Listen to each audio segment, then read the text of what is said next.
What's poppin', everybody? Welcome to Top 5 Comics of June 2025. This is another special occurrence where it's happening like on the 1st. I think this has happened one other time, but yes, it is July 1st, so we are recapping the best books to pick up from last month in case you missed something, in case you've been budgeting.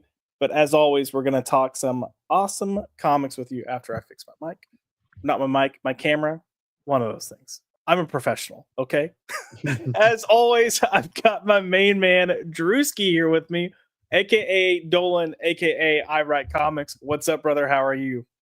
I'm doing well. Yeah, it's a busy day. I just accepted another writing gig. I'm waiting for the NDA to come through. This is going to be something. It's going to be very different than what I've done before. So Okay, it's going to be interesting.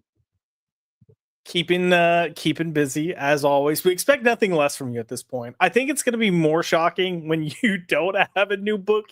You're like working on a new book. Where you're like, okay, and then 1 week we're like, what's new? And you're like, nothing. And we're like, wait, what?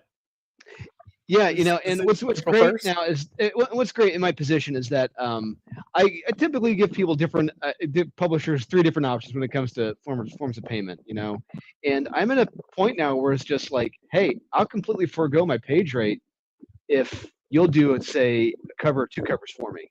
So for a book, Unholy Nightmare. Yeah, and a lot of them like, oh, really? Okay, do that. Hell yeah. Yeah, that's not bad at all, and it helps get your name. I mean, look, one of the hardest things for any industry is breaking into it. So whatever you can do to get your name out there, get products made, that alone is so much work. But also building these relationships with people is key. Yeah. So I'm excited. Yeah, I'm excited for everything that's going on with you, and can't wait to see where all it continues to go.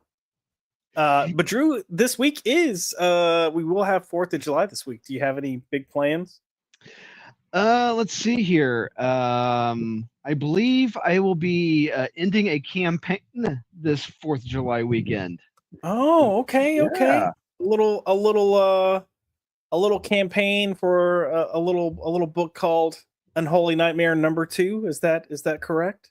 You are correct, sir. Yes. Oh, this little campaign. Hoorah. Little guy. Yeah, this little guy. Boobs. Yeah, so wrapping this up Sunday night, you're gonna have a live stream to close things out. You and Aaron are leading a live stream. I'll be there. Some other people will be there. But that'll be Sunday at what time? So it ends at Sunday I think around 8:00 Eastern Standard Time. So we're gonna start the stream Sunday around 6. That way we got a couple hours to do the live stream. Nice. Get some final things in there. But real quick, we're gonna run through to look at what you have the chance of getting if you haven't backed this already. This is for Unholy Nightmare #2. We got some great into your pages here. Dolan wrote it. We have Aurelio on the art here, and good stuff. Some fun like 90s indie, like 90s image. Think 90s image, and that's kind of with the horror twist, and that's really what you're getting with this book. And then we have a plethora of covers to choose from. So you have Andrew Mangum's cover here. You've got Aurelio's cover, which showcases the new members that you're going to meet in this second issue. We have JC Grande's Stephen Platt homage cover, which is badass. It's another look at Andrew Mangum's. And who did this one again? So this is Frank Usen. Yeah, Frank Usen did this, but Russ Cassidy, he did the layout. He did that the layout, trying to make it look old school too. Nice. So I got to give him partial credit for that. And Frank Usen, he will be at the Denver Fan Expo. So guys, make sure you go to his table and buy his OA for this. He says he's going to have it there. Heck yeah! Oh, that's awesome. I like and love a lot of these covers, but this one for me just has a special place because of the EC throwback vibe to it that I think is just awesome. Same. But yeah, you have the standard version and then the bloody version. Yep. Which is awesome. And then we also have Ezek Bell and Dan Kemp's cover here, which is one of the ooh la la covers. I think he's a little cold, but yeah, Ezek Bell, man, he nailed it. I love it. Yeah, it's safe to say he's going to be doing another one for sure. And then we also have TriStar, and he's got his nice cover and his naughty cover. So a lot of fun stuff here. And then, if you thought that was all, in the final 2 days for the campaign, I believe you guys are introducing a final cover into the mix in case people want to pick it up. But let me bring it up real quick. It's another cover by JC Grande. Correct. This is actually the very first one he did for us, and we're kind of sitting on it. We're like, well, the other one we like more because we like Stephen Platt, the homage, but like this one is just as great. So we're like, we're going to throw in a little surprise. This is going to be our last 48 hours variant. We're going to be adding to the campaign, and we have added as well Aurelio's original cover art for the campaign. So you can buy the pencils and or the inks for his cover. Nice. He did them separately. Heck yeah. So a lot of good stuff there, kind of just making sure we wrap up strong, go out with a bang, and then we'll work on production. And you've already written like 12 issues, so 13 issues. Counting? My bad. Who's counting? And then backups too, which, by the way, I didn't mention the Gollum backup, but if you haven't added it as one of your add-ons, you need to. Like, just trust me, you need to. It's worth it. Incredible story, incredible art, completely different vibe than the main story, but just fantastic. Yeah, I think we're up to 20 people now who've gotten a copy of the Gollum. Okay, the Gollum. Still not enough. Like, it's nowhere near enough. There should be like 50, at least 50 people who've gotten it. But. You know what? It makes me okay. So we're gonna look at 126 backers. Only like 20 people have gotten the Gollum backup.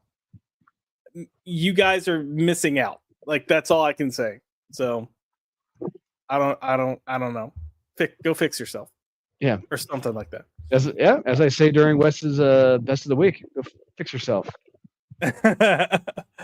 All right. Let me look to the chat real quick and see what all's going on. Coming in early today around 12:30, signing up for a membership. We've got Valerie coming in.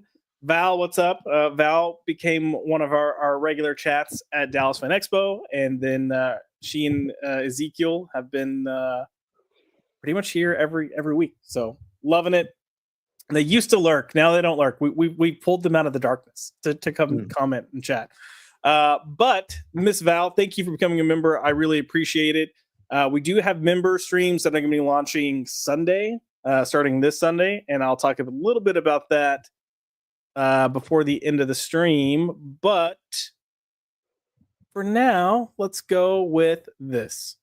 Who wants to hang out in a blanket fort with grown men in tiny underoos? Hello. No, seriously, Val, thank you so much. I really appreciate it. And let's see who else we have in here with us. We have Cajun Corey coming in with an evening. Evening, Corey. How are you? In case you didn't notice, the Kickstarter for Unholy Nightmare 2 is pinned in the comments. So make sure you go click that, back it, have a good time. You won't be upset, I promise. Ezekiel, who I just mentioned, is in the house. Evening, everyone. He's in Galveston, so I'll catch some of the show later. Hope you all have a good evening. Josh, Oscar was robbed. Yes, Oscar was robbed. I'm still pissed. If you don't know what we're talking about King and Queen of the Ring for wrestling. Okay. Yeah, look, they're pushing Jade Cargill so hard, but the girl can't talk in the mic, and she can't wrestle to save her life. It's just like botch after botch after botch. So there's a point where it's like, yeah, no, we're not taking it, dude. Like, get someone that can actually wrestle. But the fact that they had to make Asuka like job to her just sucks. Anyways, I feel like it's a bunch of bull tonkies, and I don't know what Triple H is doing over there, but whatever. We have Jamin D in the house coming in with a rock on. What's up, brother? How are you? Kaiser Jose's in the house with good evening, nerds. Good evening, Kaiser. Truski, so Kaiser got his books because it took me forever to get them shipped out, but he got his preview copy of Unholy Nightmare #2. He got the preview copy of Doomface, and then he got the full copy of oh gosh, there's too many Aftermath? books. Yes, boom, that one. Very nice. And he was commenting on like almost the texture that's in the art, the cover. So yeah, good stuff. That's good awesome stuff. I was talking to a potential publisher and I said, hey, my name, I want my name to be synonymous with quality. You know what you're getting in all aspects of the book. Hell yeah. Absolutely. $20 says Josh's mic drops in the first 10 minutes. It hasn't yet, and we are 11 minutes and 48 seconds in. Suck it, Salty. No, I would have bet on that too, honestly, because my internet was being crappy even before we started. So it's like, oh god, tonight's gonna be rough. And then Kaiser came in with Salty replacing bets. Yeah, it would honestly, it typically would have been a safe bet. So, and that's what Salty came in with. Yep, pretty much. And so my mic dropping is pretty much 90% of a WNBA game. Yeah. Never watched one of those, but I hear that Caitlin Clark girl's kind of good. Yeah, the kid's going places. Oh yeah. Apparently I'm the Angel Reese of the comic streaming world. I'm assuming she plays WNBA. Yeah, she's pretty terrible. Oh, well, I mean, she could still probably beat me in basketball. So yeah. I would say she's the Sam Bowie of the WNBA. That's how I would put it. It's a deep pull in the NBA. She's Sam Bowie. Okay, cool. I love the sports ball conversation that we're having. I don't know who any of these people are. Let's see. Oh yeah, we got Kaiser coming in. He's gotten 2 issues of Gollum. Awesome, dude. Appreciate that. Thank you.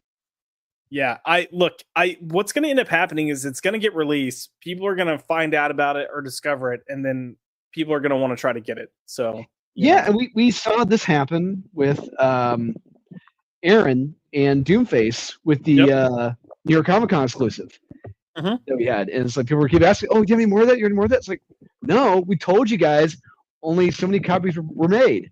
So yeah, you had your shot. Yep. Oh, got some barking dogs over here, and I don't mean my feet. I mean, hey. He's ferocious, guys. Ferocious. We also have Gage and Corey in the house. I'm about to have to take care of him and get him to stop. But he put, Josh actually remembered to pin the comments for once. That is true. Give me 1 second to get onto my little gremlin.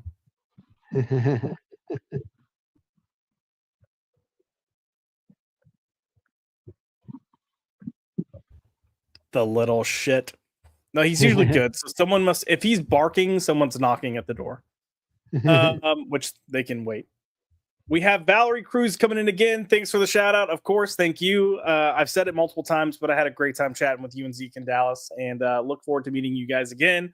And yes, we still need to do dinner at some point. So, and then Kaiser coming in with, oh yeah, Aftermath looks amazing, and that is the terrific Andre Lunatic on art, I believe. Yeah, Andre Lunatic, not just Andre Lunatic, but Shelby Robertson on inks and Dan Kemp on colors. You got pretty much a dream team doing the art.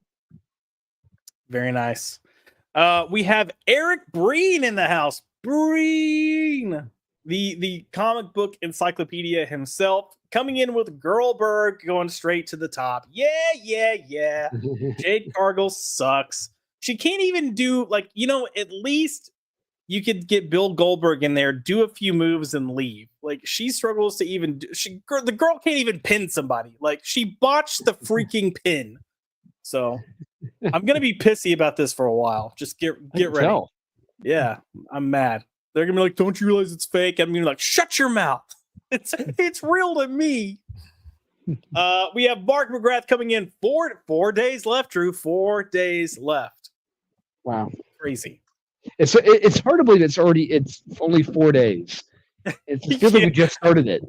Well, even when you mentioned it, was it Friday, Thursday? I can't remember. You mentioned like, oh yeah, well, it's just whenever. I was like, oh, holy shit! Like we're already there. So, um, and then Kaiser saying that I came through for him. Of course, buddy, not a problem. But listen, I always tell people if I'm at a con and you want something, let me know. I'll try to get it.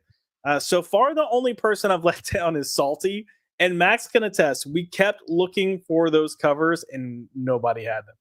So it was shitty. Because we thought he would. Well, we initially thought he'd have them at his booth, and he had covers, just not what was it, Red Sonja or Space Ghost. And then those were I checked. Is it Bjorn Barons? Yeah. He didn't have any of his Red Sonja or Space Ghost covers there, and then we went and checked. I'm assuming he just sold out of them. Like, I hope so. I'm assuming that is the case.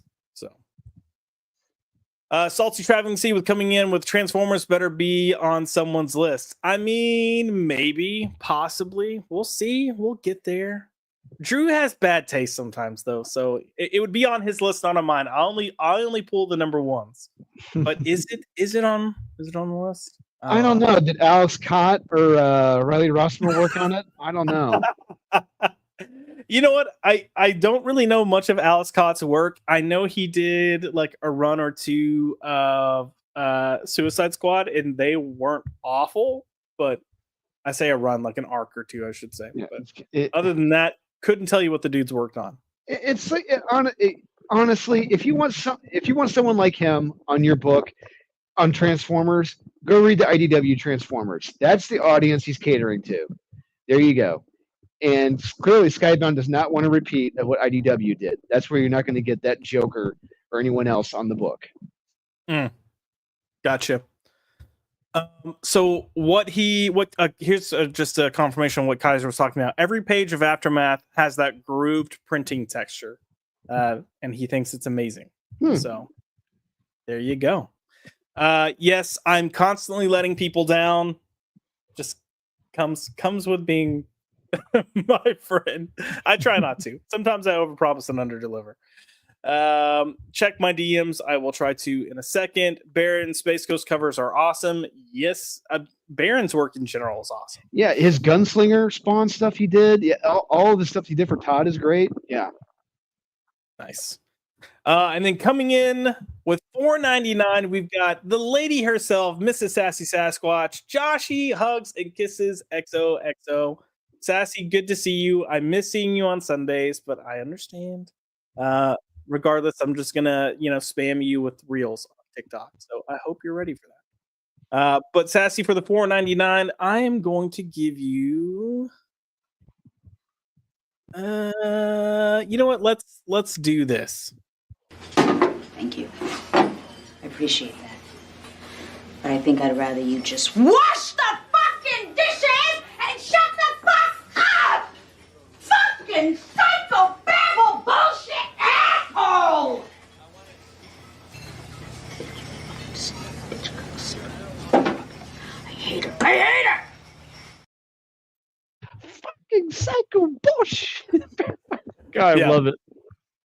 So we watched that. Max had never seen that. We watched that while in Dallas, and Max started off like, I don't know, and then as it really just kept going, yeah, it was so good. And yes, I will indeed keep spamming you with reels. We got Salty. Have you never seen Waiting? You've gotta watch it. Wow. Yeah, the movie is Waiting. It's got Ryan Reynolds, Anna Faris, Justin Long. I'd say those are the three big stars that are in it. Oh, David Koechner, and Dane Cook, Andy Milonakis. Come on. Oh, I forgot it. Yeah, Andy Milonakis. You got Dane Cook. Dane Cook, baby. Yeah. Come on, guys. Let's seize the day. Yeah. Carpe D's nuts. Yeah, Carpe D's nuts. God, I can't wait to quit this job. Yeah, I love it. The brain. Oh, so good. Let's see. Salty put, I worked in restaurants enough in college, still remember the insanity. Yeah, man, that movie captures restaurant insanity perfectly. Yes. So, love it. Alrighty, Truski, we are going to go ahead and get on to tonight's topic, which is the top 5 comics of June 2025. As always, we have trouble counting, which you have a much tougher job than I do, because you're providing the top 5 comics in general. Like, what are the top 5 out of everything that was released for the month? I have it easier because I just come in with the top 5 debuts for the month to try to help stir people on to like new books that are hitting the shelves and what might be worth their time. So this month you've got 10 in line for us, and I am an asshole because I only have 4. I didn't even make a top 5. It's sad. And then at first I was like, man, like, am I really like just being a prick this month, or you know, was it really that bad of a month with number ones? So for those of you that can't remember, I will quickly give a recap of some of the number ones that you will not see on my list. We have The Death of Silver Surfer. No, thank you. Ghost Rider vs. Galactus. The art was fantastic. The story, not so much. The New Avengers. No, just no. DC Pride. If you want to see me flip some fucking tables, then DC Pride would have been on the list, but no. We've got Justice League versus Godzilla versus Kong 2. No. Runaways. No. Trinity, daughter of Wonder Woman. No. Marvel Rivals Ignite. No. Spider-Girl. No. Avengers Academy Assemble. No. You have Marvel's Pride book. No. Where are we? Godzilla versus Avengers. No. Emma Frost, the White Queen. No. Jeff the Land Shark. No. Benjamin, which is an indie book that was weird as fuck. No. They Choose Violence. I can't even with that book. I'm just gonna say that. News from the Fallout, which I thought I was really gonna like. I'm just gonna be honest, and then I didn't like it. So that made me sad. X-Men: Demons in Death. No. So again, Tramps of the Apocalypse. No. Just it was a lot of bad number ones coming out this month. And look, if I'm being fair, some of them were fine. I could say Imperial was fine, but if I'm going to recommend a book, I don't want it to be fine. I want it to be worthwhile. So I've only got 4, but enough negativity to start off the show. We're going to get into Drew's number 1. Oh, Kaiser was like, Marvel's number ones. No. Yep. Nope. It was. And yes, Cajun or Salty. Oh my God. So much utter trash released in June. It was rough, man. It was rough. But we are going to kick things off with honorable mentions. So coming in at number 10 for Truski is none other than Geiger, number 15, written by Jeff Johns, art by Gary Frank, and colors by Brad Anderson. Now, Drew, Geiger sometimes pops on the list, sometimes it's not on the list.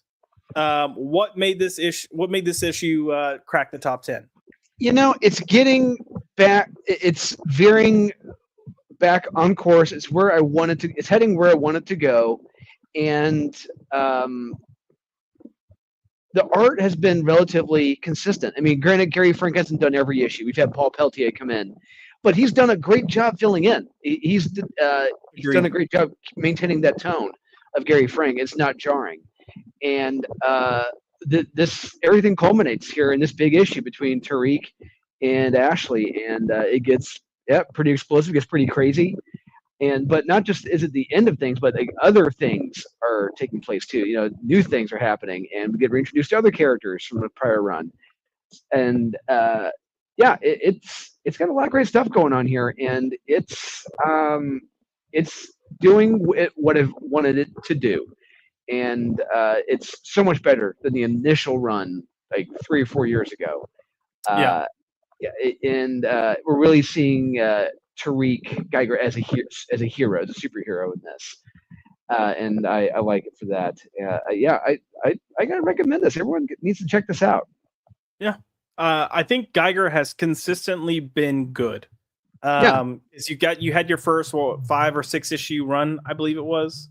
Yeah, and then they kind of stopped and then did a soft relaunch once Ghost Machine was kind of becoming a thing, and it was just kind of like whatever wasn't fully connecting in that first little bit. Jeff Johns kind of fixed and retold this in a way that it just works better. So I've been enjoying this. You've got a lot of interesting dynamics coming in. We were introduced, I refer to her as Lady Geiger, but we were introduced to Lady Geiger not too long ago.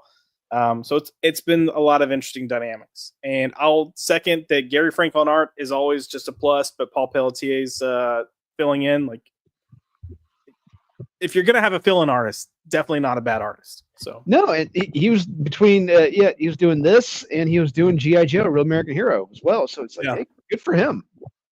And even though I will say I don't think we've had, I think we're still kind of waiting for that issue, the single issue of Geiger that like knocks our socks off. But even though we haven't necessarily gotten that, the fact that it is consistently as good as it is a huge win for it. We tend to see the opposite in books. We'll see like really high highs and some fall off, or you'll have a book that's just kind of killing it. But it feels, I feel like we don't get a lot of books that just stay consistently good for the length of time this has been going, which I know it's only 15 issues, but still. Still get at 15 issues, maintaining this quality, that's pretty much a unicorn at this point. Yeah. And I've been happy with their release strategy. They're doing something different with Rook, where they took a break with Rook so Jason Fabok could catch up on art again. I'm good either way. Like, if you can give me quality with the art coming from Gary Frank and Paul Pelletier, I'm great. If we get a full schedule, if you'd rather take a break with arcs, I'm cool with that too. I think we're seeing with Mark Miller that works quite well. So as long as I'm getting quality, I'm a happy camper. And what's funny is that I think we're actually going to get Brad Meltzer's series this fall or winter before we get the next volume of Rook. Rook is debuting either late summer or early fall, but I can't remember when Brad Meltzer's is. Yeah. So it looks like they're going to be hitting kind of around the same time. But yeah, I would say in general with Ghost Machine, if you haven't been reading the books, like the trades for some of these are out, go get them. You will not be disappointed. And then we've got Salty coming in with I've stayed with Geiger since number 5. And Rook number 7 looks like it's coming out in September. So, and then Kaiser put first Ghost is releasing soon, right? Is that? This December, November, December is supposed to be coming out. They have it posted on the Ghost Machine page. Gotcha. And do you remember who's doing art for that or no? No. I'll have to try to see if I can look that up.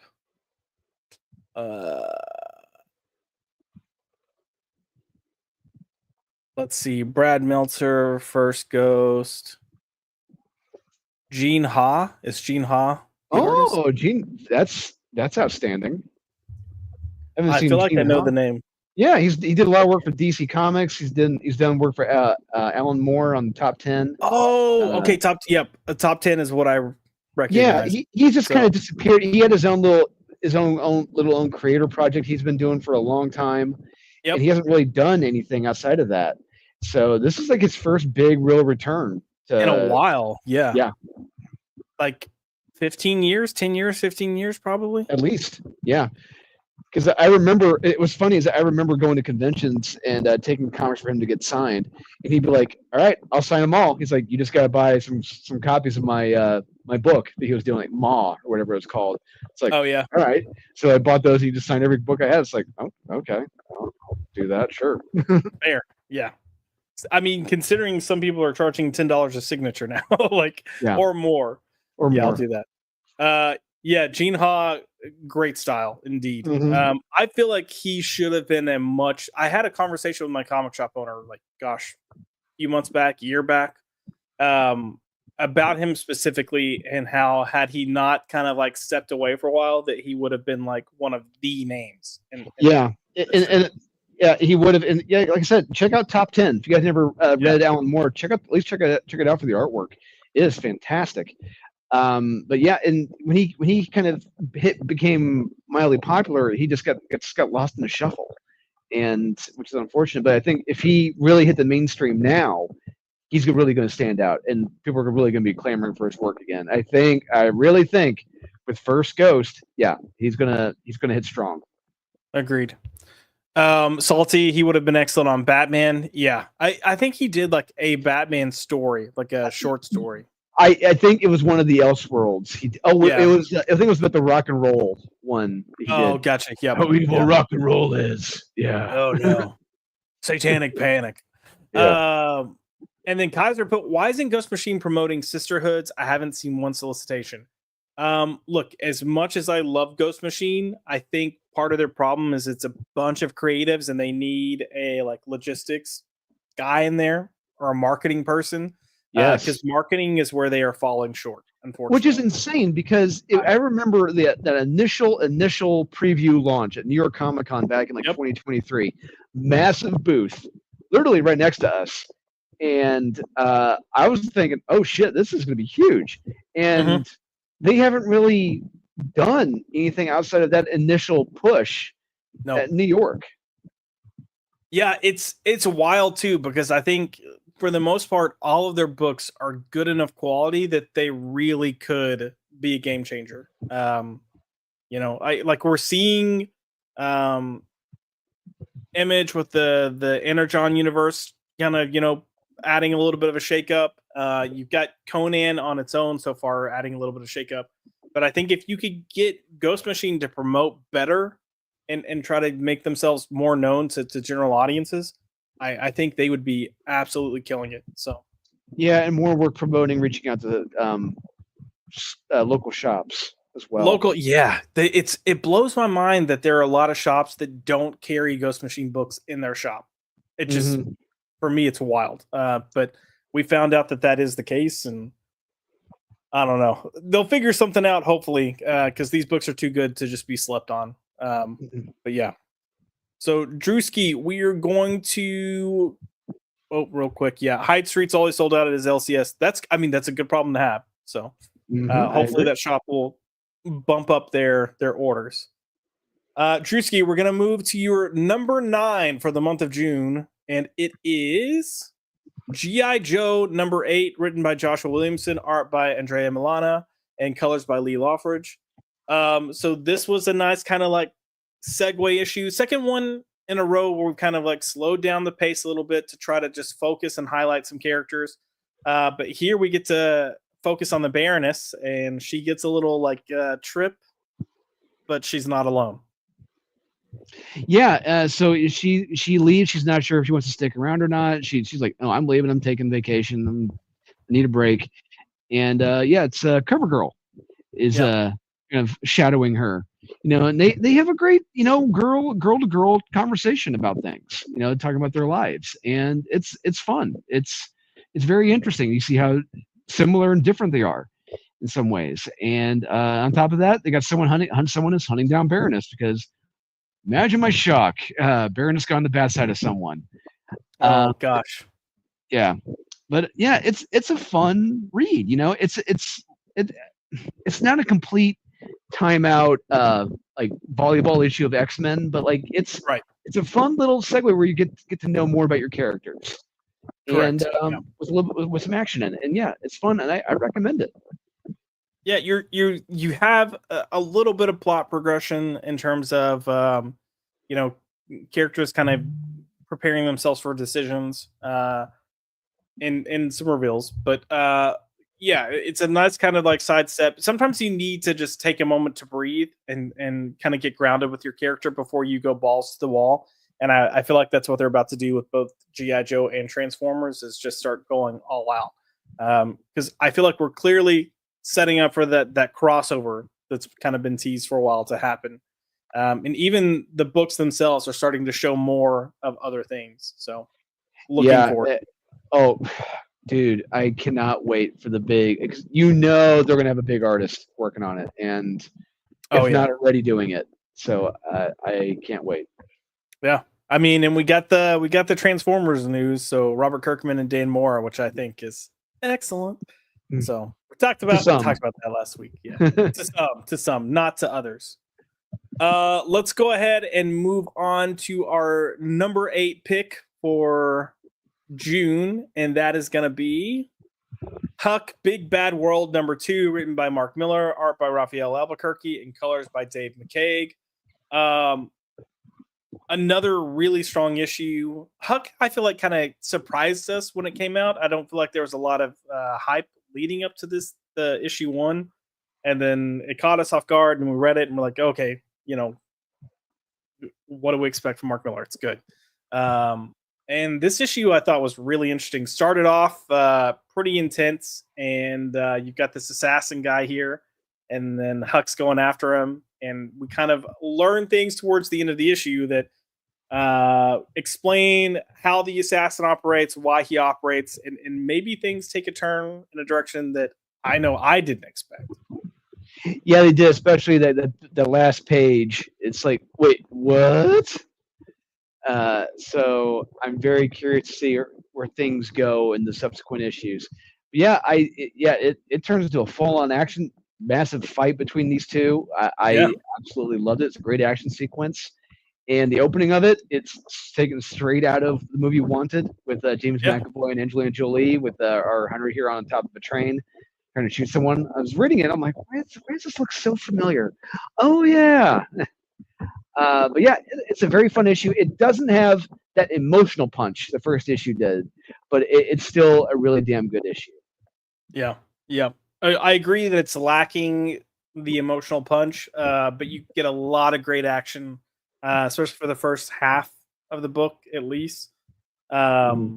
And then, there's a scene where Huck just like spears a guy, and it's drawn so well that I was like, oh. So like, when a still frame in a comic makes it go like that, it's good. But interesting stuff. Again, great tease. You get a good twist halfway through the book, and then a good tease cliffhanger at the end that should make you want to come back for more, because it definitely gives you that question mark of like, oh, wait a second, what? Yep. So Mark Miller is a master of serialized storytelling. I love it. He is. Just don't go read Vatican. No.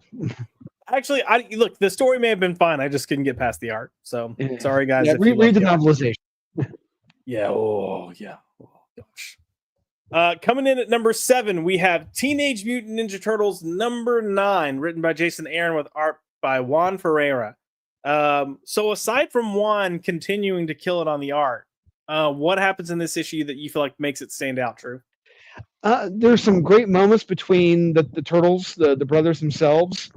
They're really having to look inward, having to stop arguing and bickering with one another and really listen, tap into themselves spiritually, and really see that Donatello is not crazy.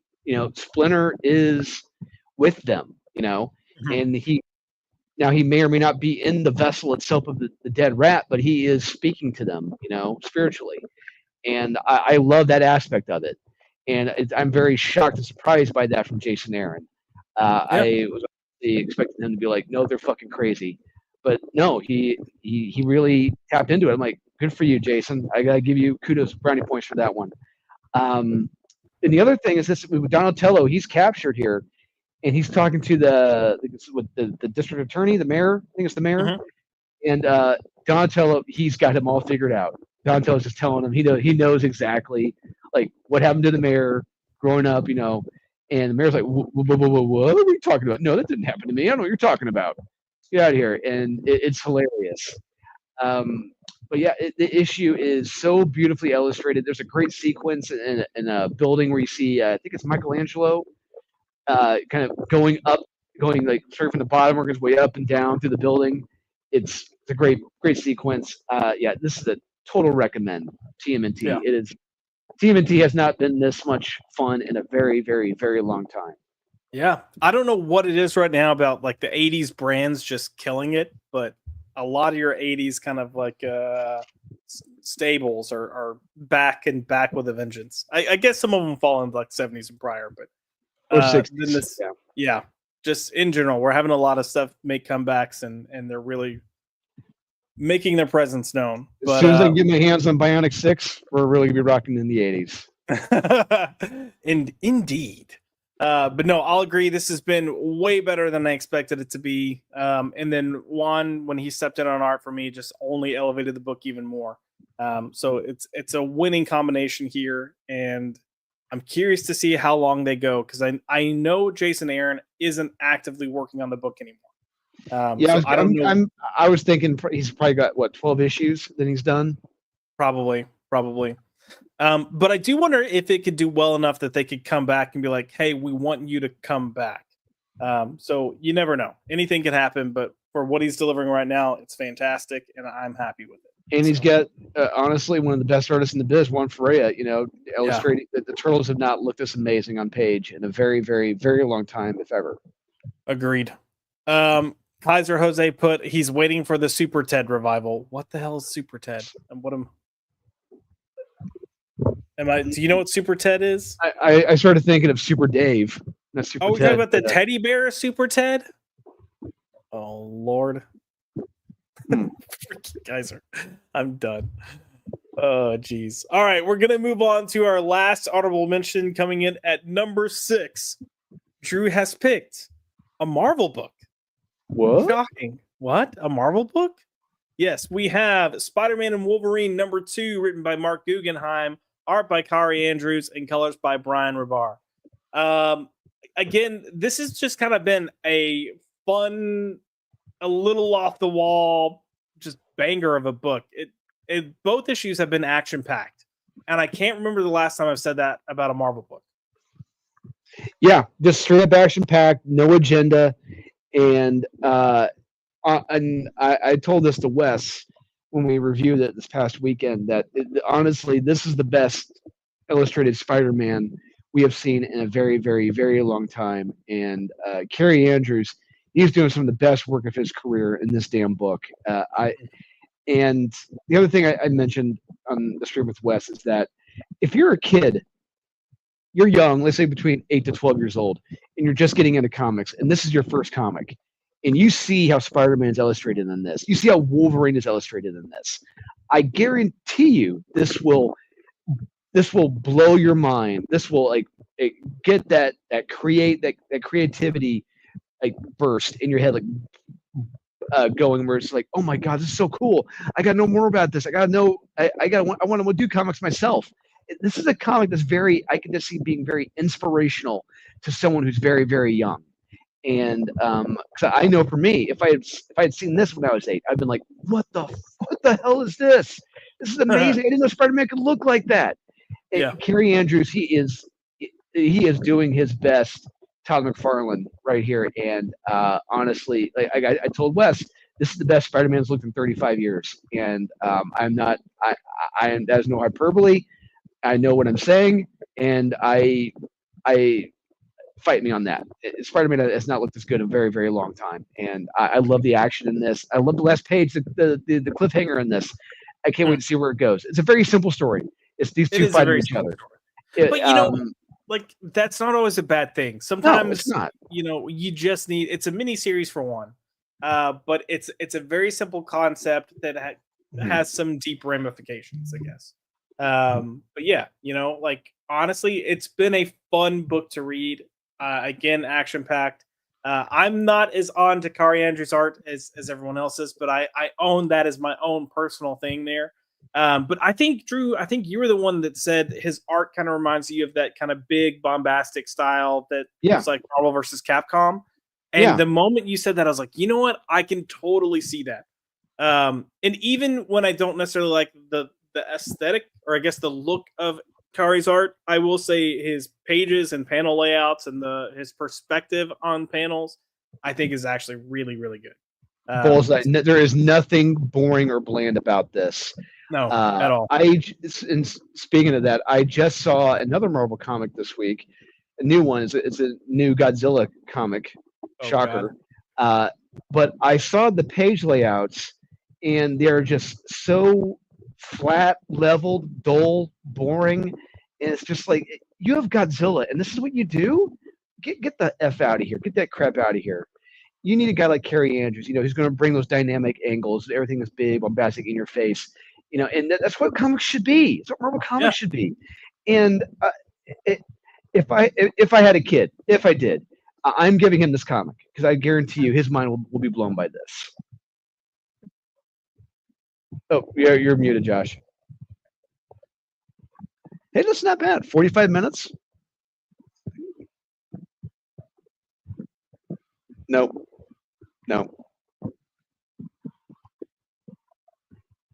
There we go, Salty. 45 Hey! minutes in.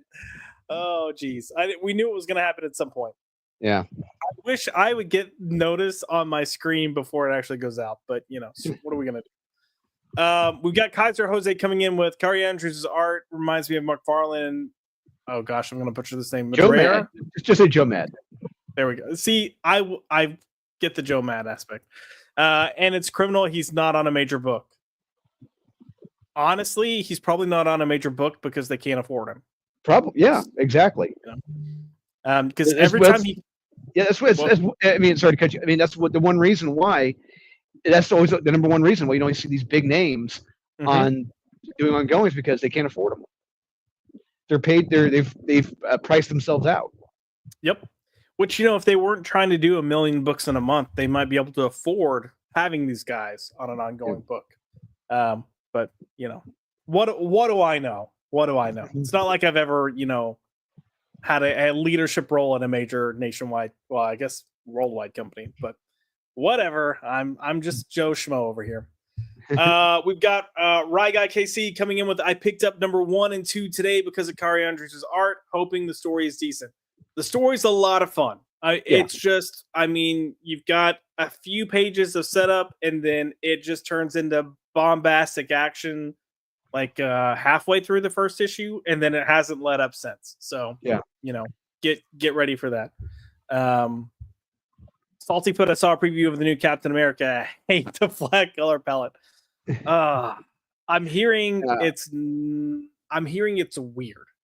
I read the first few pages. It's very weird. Yeah. It's Chip Zdarsky, so I'm not.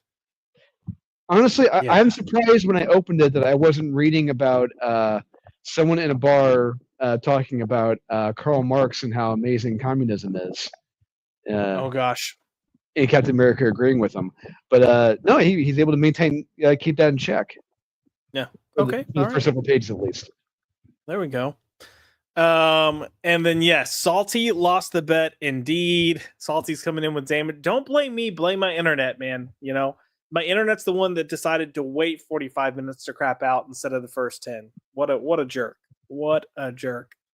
And Kaiser put Captain Canada is a no for me. And by Captain Canada, he's referring to Chip Zdarsky.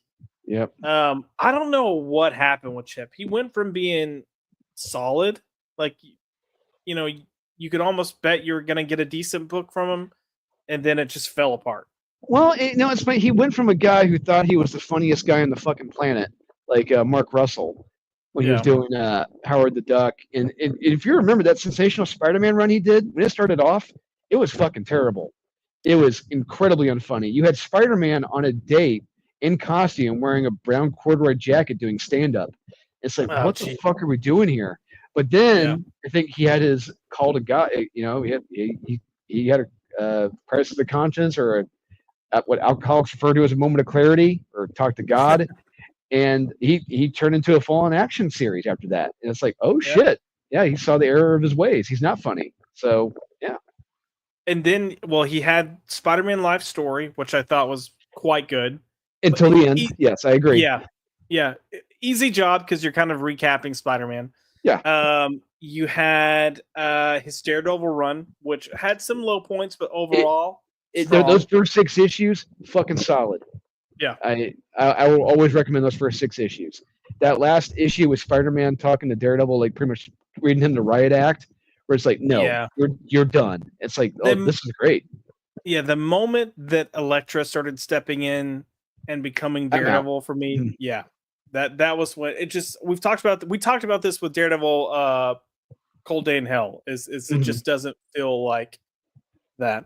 I feel like there's other stuff that he's done that was solid. Oh, he did the anti-prison stuff in the Daredevil run, and he said Tony should be using his billions to Oh yeah, I remember that. It's like, oh god, here we go. It's like, all right, I'm gonna look past that and keep going with the story that's halfway decent. And he had the blessing of Marco Cicchetto on art. So Yeah.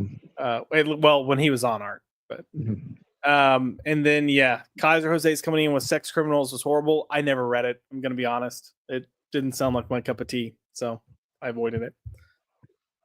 All righty. Oh, before we go on, real quick, Cannoli Sasquatch coming in with a hello, everyone. Hello, Cannoli. Hope you're doing well, brother.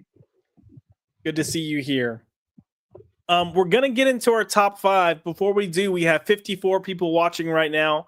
As always, most of you are on the X side of things, so 38 of you are over there. So come on over to the YouTube side, say hello, hit that like button, comment on X too. We'll see it. So just say hello. But as I stated earlier, I don't have the number 5 pick for this month because I'm an asshole and there's too much stuff that I didn't like and I was grumpy and I didn't want to put a meh book in there.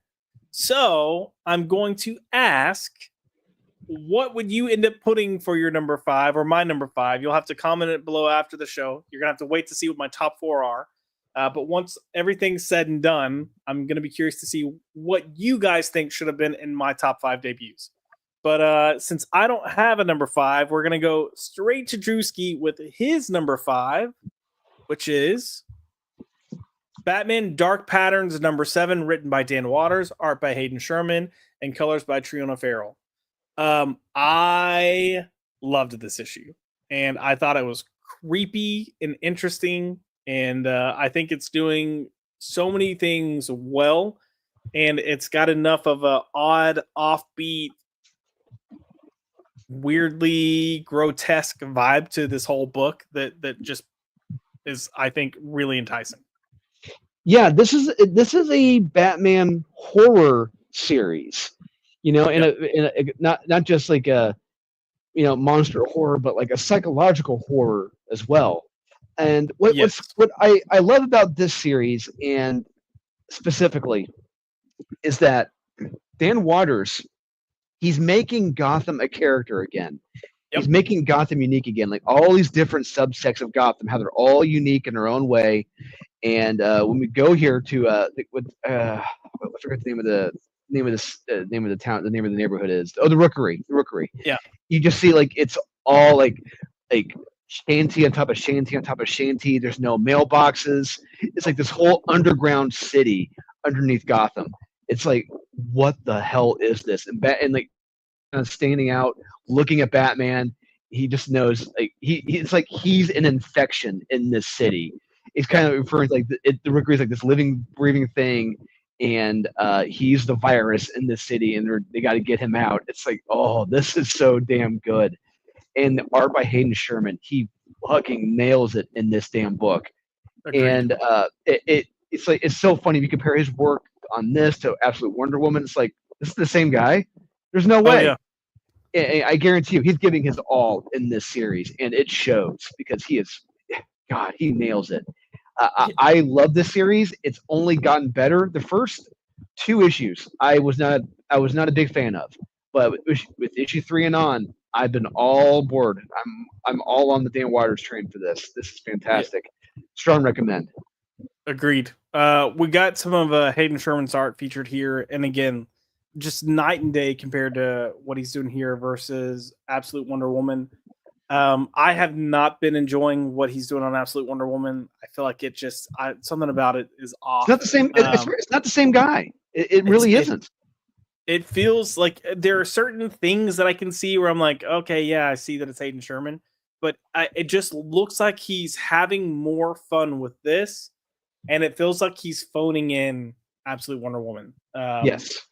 So, I'm glad we're getting this. I'm glad he's doing whatever it is that's making this click for him, that he's like, yeah, I'm going to make a banger of a book. I'm glad. Because between what Dan Waters is delivering with the scripts and then what he's doing with art, it's fantastic. And you get that one page in this book where Batman's on like the street level of the Rookery, and he's like looking up, and you see all these silhouettes in windows just watching him. And it's creepy. It is so creepy. It's something I would love to see in a Batman film at some point. I would love to see just Batman like in this seedy subsection of Gotham we don't know about, and it's just all dark, and we just see eyes just looking down upon Batman. Like he's just like, it's like, oh shit. Yeah, I do not belong here. Oh yeah. And the fact that Hayden Sherman was able to convey that tone in the image is also just, powerful. Insanely. Yeah, it's insanely talented. Loving the book. If you haven't been checking it out, you need to go check it out. We've kind of referenced before that this reminds us of the Legends of the Dark Knight run that started in the late 80s and ran through the 90s. Just really, really, really good stuff. So total win. I completely back this pick, and I can't. I'm sad this is only a 12-issue maxi series, but that's bullshit. Yeah, I know. Maybe this will pull a Poison Ivy, and then they'll decide to keep it going. Or how that's lasted 30 plus issues, and you mean to tell me this couldn't? It boggles the mind. I really don't get it. Look, if it sells well and continues to get as much praise as it's getting, they might say like, "Hey, do you have other stories?" Maybe if we had some more sexy ladies on the cover that had nothing to do with the interior, that probably helps sell it better. Maybe. I'm going to hold out hope. I think the fact that he's doing 3-issue stories, it's very easy to kind of come up with another story and plop it in there if they need to. So yeah, we'll see what happens. But if you haven't been reading this, definitely go pick it up, and you can see how fantastic the art is here too. So. All right, Truski, we're going to get into number 4, and I will have my first pick popping up onto the list. Hey. And I will say this is, some people might disagree with me here, but I thought it was good enough that I'm coming back for a second issue, and it definitely created a stir on the internet. My number 4 is Marvel Knights: The World to Come, number 1. Look, I will say, was it the easiest first issue to read? Absolutely not. You've got time jumps. Christopher Priest in general tends to write in a weird kind of cadence, and I always have to work a little bit to get on board with his writing. Like it takes me an issue or two to kind of get in his rhythm, if that makes any sense at all. Usually when I do, I tend to like his work. There are definitely some exceptions. His Deathstroke was very hit or miss for me. But I thought this was an interesting start, and definitely, a talk-worthy ending to the book that I think will either piss people off or force people to pick up the second issue. So, yeah. And Joe Quesada on art, which Joe Quesadilla. Joe. Dang it, Napoleon, make yourself a dang quesadilla. The only thing I will say, and we talked about this when this book released on Floppy Drop, was that his people are very wrinkly, and sometimes that can make it a little hard to figure out who's who. But overall, I would say this feels higher end compared to almost anything else we're getting to Marvel, and that for me is a plus. It actually feels like professionals are making this book. I'll put it that way. And, hey, you got a great writer, Christopher Priest, working on it, and I trust Christopher to do what he can with this, and I just love the fact people just lost their shit at the end of this in this issue. I was basking in it. I was, oh yes, how does it feel? How does it feel? Between the complete meltdown or the Ryan Gosling memes, like I was so amused. I was like, this is great. I felt bad for my LCS owner though, because when this came out, I was like, "Hey, did you sell a lot of copies of these?" He's like, "I didn't order a lot of copies of these because they didn't tell us." He's like, "They didn't really hint that anything was going to be going on."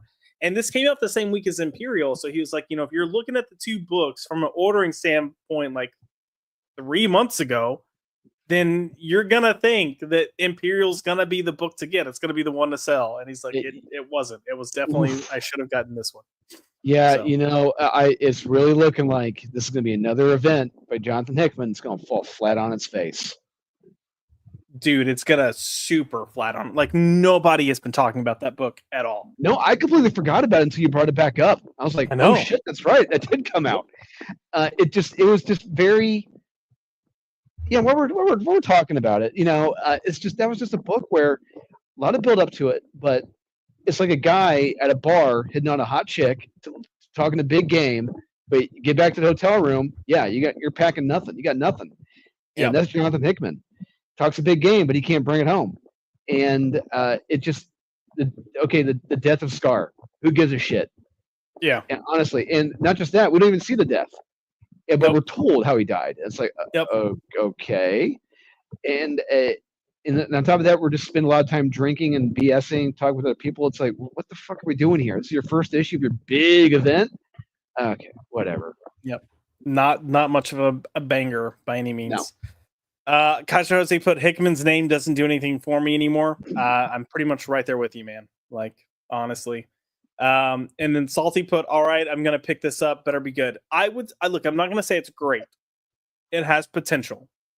Yeah, and it will probably be a little confusing, because there's gonna be, like you said, there's gonna be flash forwards, flash backwards, flash sideways. It's gonna be just go with it. Yeah, I think I said this when this book dropped, but I tend to prefer to wait and read Christopher Priest stuff as a trade. Because sometimes I feel like I need that. I feel like he's not the easiest writer to read month to month sometimes. No. Depending on what he's doing. And the fact that he's got flash forwards, flashbacks, present day, flash like all this, yeah. And this, like, it made me think like, oh, this is one of those books I might have to really sit down with. But yeah, still solid. I think the fact that it's standing out above Imperial is kind of a testament in and of itself. But yeah, we'll see what happens. Salty said he's going to snag one from Midtown tomorrow out of FOMO. Very nice. Yeah. So let's go ahead and move on to Drew. Your number 4 pick for the month of June is none other than Feral, number 14, written by Tony Fleeks, art by Trish Forstner and Tony Rodriguez, and colors by Brad Simpson. I'm going to say this continues to just be a wonderful read. I always have fun with this. I don't think I've had a single issue that I've disliked. And I love that they just keep taking the story in new directions. And here we get a fun take from inside the pet store. And there is a leader of the pack in the pet store. I'll put it that way. Yeah, I absolutely love this issue. And each issue has just been getting better and better. And with this issue, so our cats, they get into the pet store. For all intents and purposes, it's a Petco right now. Yeah, PetSmart. And they come across cats that have never left the pet store. Cats that are born there and just don't know life outside of it. But when our cats, they are the cats we've been following, including Lucky, my cat, they get there, they discover that there's like this whole little, more or less, society built inside the pet store where like everyone's got their own jobs, there's rules, they have dry food and wet food, but there's something odd with the wet food that doesn't taste right. And then we see the actual like mother, like the big girl who's in charge, and it's a sight. It's a scene.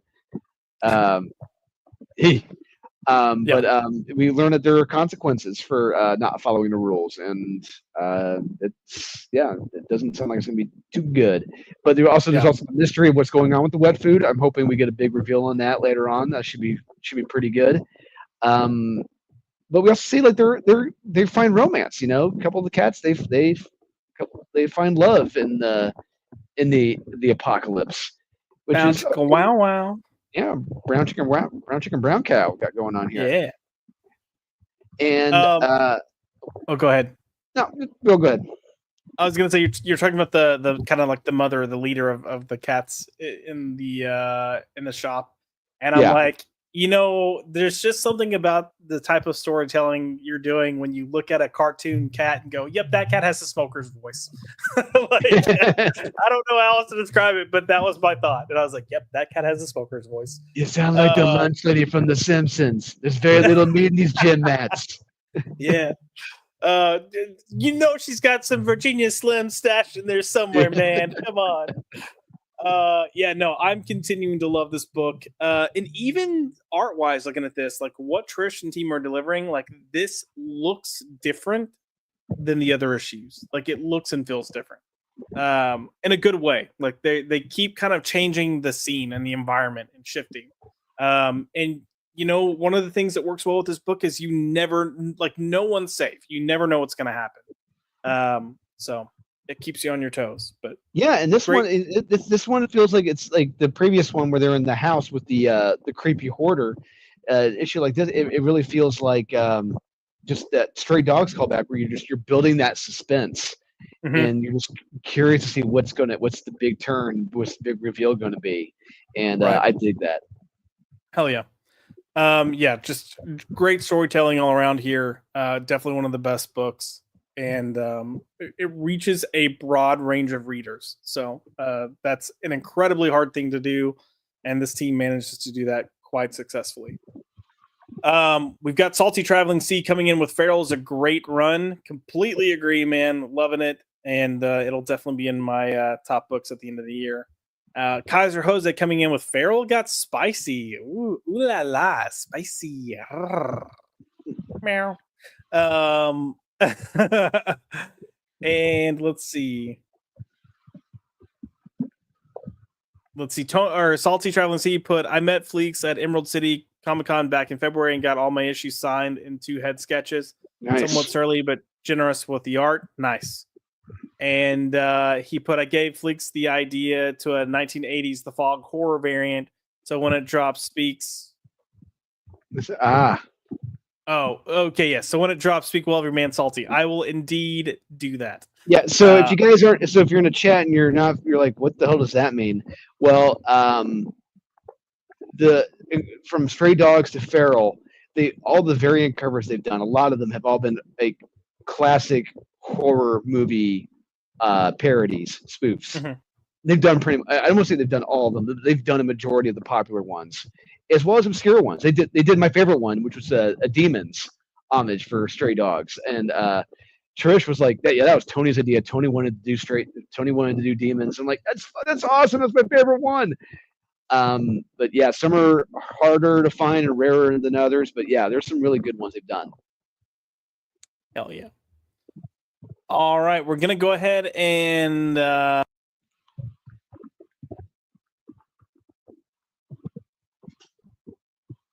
Josh, you muted again.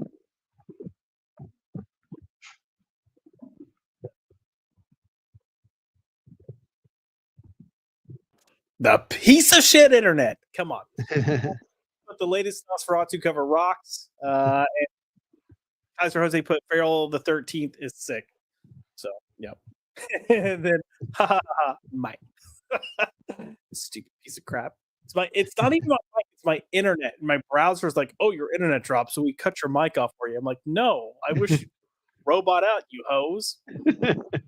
I feel like Bart he's talking to Homer. Hey, Dad, tower rack. Oh, yeah. He's got to lift the stomach. He's weighing himself to get to 300 pounds. I love it.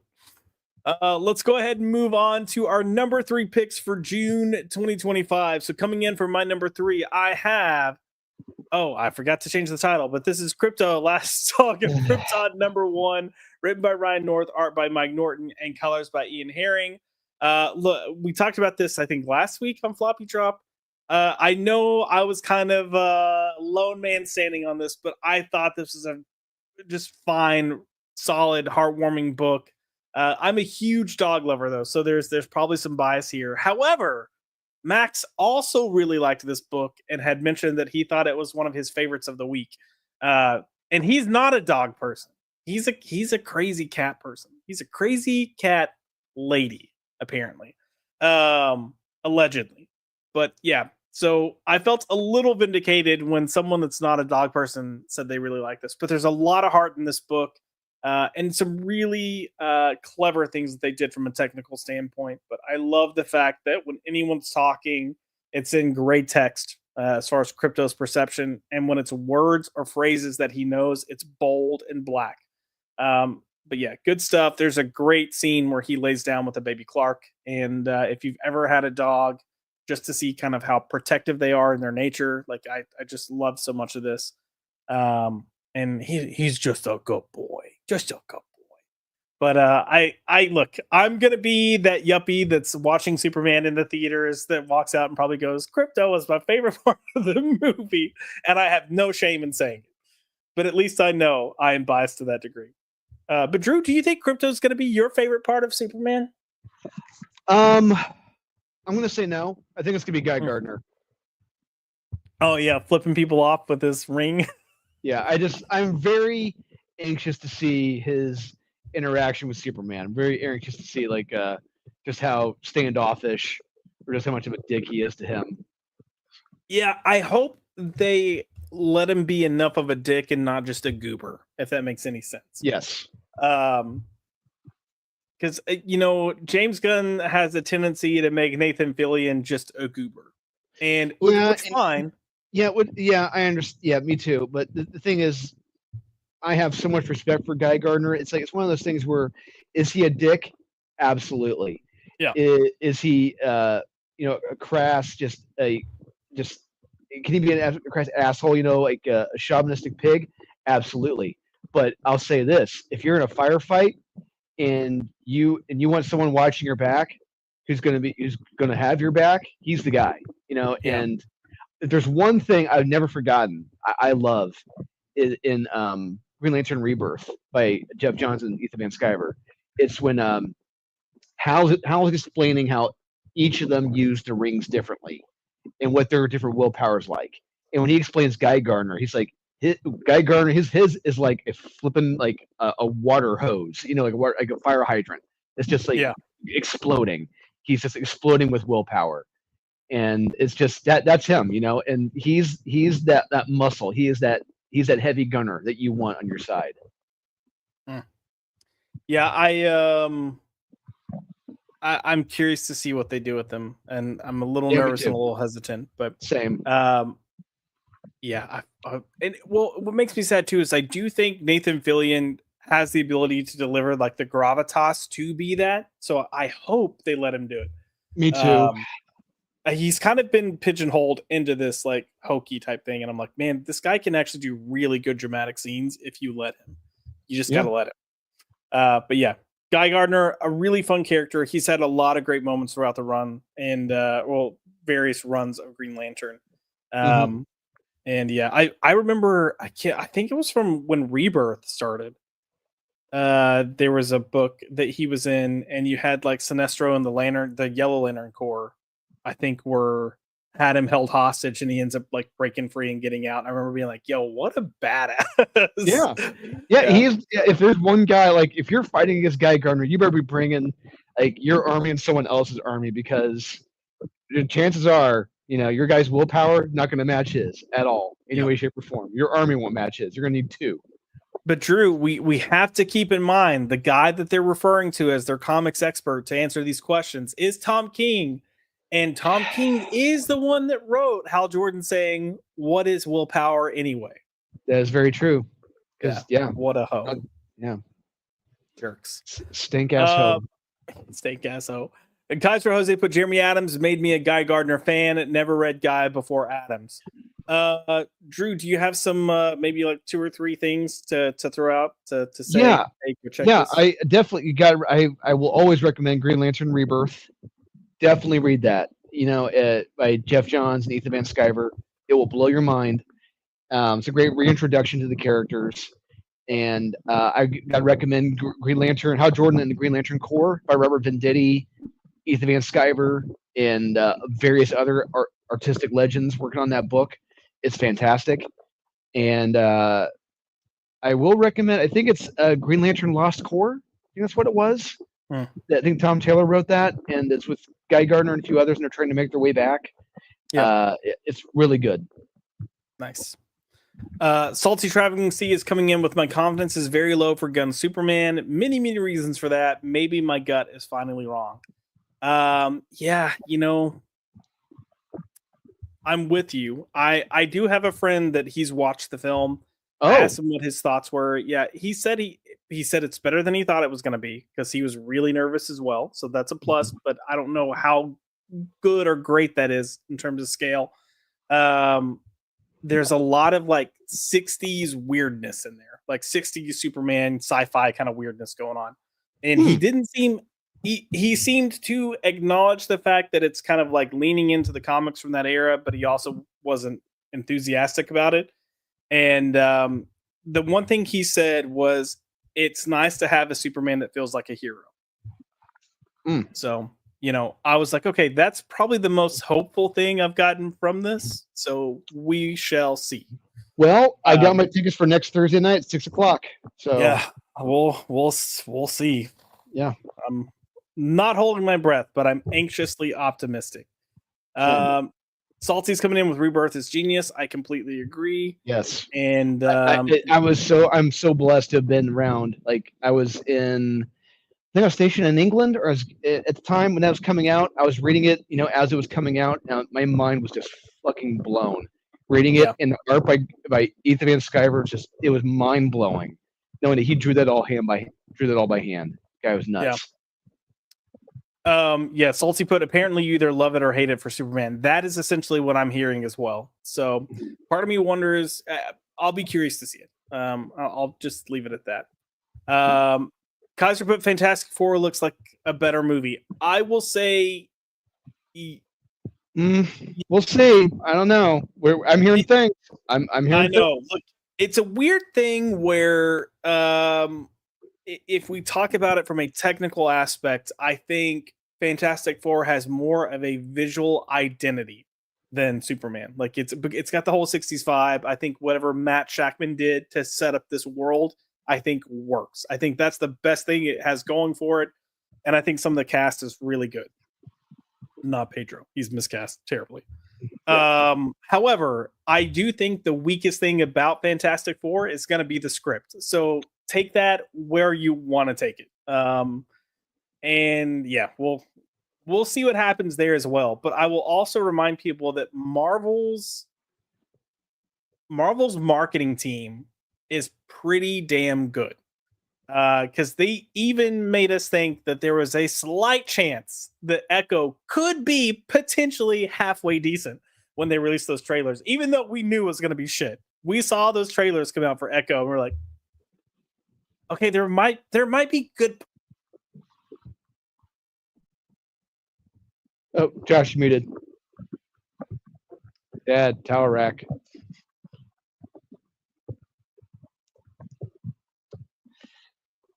Yeah, well, I'm honestly, initially when we got the trailers out for both films, I was heads and above Superman with Fantastic Four. I was thinking Fantastic Four is gonna be the better film, but as soon as the cast started doing interviews, as soon as Pedro started opening his mouth, as well as some of the others, and we started getting more and more about the plot and who really are the leaders and who really are the heroes and who's going to be taking down Galactus, I'm like, oh, okay, this is not what I expected. And as well as, I don't know, as well as something that's been hinted at between two male characters in this film, I'm like, I pray to God this is not true. And it seems that also that John Malkovich, that he's been completely cut from the film. Yeah, I saw that. So, Marvel's a hot mess express right now, and who knows what the hell's going on over there. But I will always hope for the best, even if I know it's going to be awful. Yeah. Salty put, I have Pedro fatigue. It's terminal. I think we all do. Feel that way. Look, I don't mind him as an actor. I think he's definitely the wrong person to play Reed. But it's just personal stuff that bugs the hell out of me. We got MG coming in with "Sup boys," forced to sit through the gay intro. Well, sorry, man. I'm gay. It comes with the territory. And yes, we will absolutely report back on Superman. But for better things involving Superman, Cannoli Sasquatch is currently reading the Superman Adventures Compendium that just came out. It's fantastic, just like the animated show. Oh, it's funny you mention that because I've got mine right here. Yeah. Oh, would you look at that right there? Yeah. Well. Yep, I'm reading mine as well. I'm enjoying it. I completely forgot Scott McCloud wrote several of these issues. Right. Yeah. I forgot about that too. Really good. I will say, however, there's a couple of issues in here where I'm just like, but only a couple so far. But other than that, I mean, my only real critique is the cover. I'm not crazy about the cover of Superman on that. I'm like, he looks awfully villainous in that cover. That's not what I would expect that on the cover for Superman on the compendium, but not so much that. Yeah. Some disagreements here on Fantastic Four. We got Hangry Sasquatch coming in saying, I do not like the actors and their roles in Fantastic Four. Yeah, I mean, we'll see. I feel like that's the only thing I can say at this point. It's just we'll see. And Salty did put Fantastic Four looks gorgeous, but the plot retcon roles and Pedro are boner killers. Indeed. And how the F can you cut John Malkovich? How? Yeah. I will agree with you there. That seems like a stupid move. The only thing I can think of is if his character is playing some type of role at the very end or something, and they're going to try to pretend like, oh, we never announced that he was in it. Because Marvel or maybe beginning. Or maybe the beginning, but Marvel tends to do stupid shit like that. Yep. They tend to completely cut and refilm segments of the scenes of movies. That too as well. But yeah. For sure. Let's go ahead and move on to Drewski's number 3 pick for the month of June. And Drew is coming in with Hyde Street, number 7, written by Jeff Johns, art by Ivan Rice, and colors by Brad Anderson.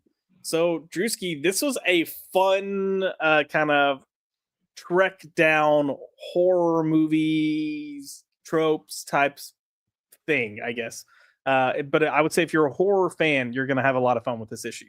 Oh, absolutely. And just a zany, over-the-top humor. Like, we got Pranky here handling a massive rifle that's bigger than he is and attempting to fire it. It's hysterical. And, and so this very first page, The Strange Case of Dr. Jekyll and Peanut Butter, Mr. Peanut Butter, it's like, what the hell does this horror serial have to do with anything? But as it is with Chekhov's horror serial, when you introduce it in the first act, you got to bring it back in the third. Yep. And they show back up in the third act. It's like, sneaky. And it's just a fun issue of Pranky hunting down this Frankenstein guy because he's pissed off at him taking some of the kills on High Street. Just a selfish little bastard. And it's so well illustrated by Ivan Reis and Danny Mickey. I told Wes this has now surpassed the other titles that Ghost Machine is my favorite because it's just so consistently interesting, funny, horrific. It's got everything I want. Like you definitely don't know what to expect with this book, and I think that does a lot for it. And there's so many different directions you can go with it, kind of based on I think the inspirations it pulls. But you mentioned Pranky here with that rifle, and like it's funny seeing him put it in the bag, but it's even funnier when he pulls it out of the bag later because he is just so gleeful as he's pulling this giant ass rifle out.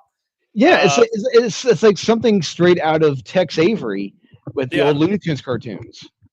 And then when he fires it and he goes flying, oh my god, this is a great issue. This is probably the most fun that I've had with this book. Like I've loved the other issues, but for me, I felt like start to finish, this one was just like killing it from the word go.